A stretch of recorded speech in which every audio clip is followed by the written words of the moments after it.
isa tapos na. Yan doon tapos na. Ito naman. May nakatanim na dito na patatas. Ayan yung parang ganito. Ayan may mga patatas na yan tinaniman.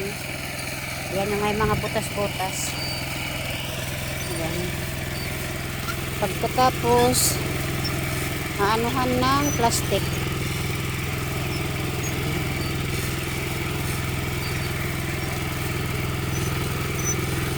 Makurit para guma. Kakaot ko lang galing trabaho kasi panggabi ako.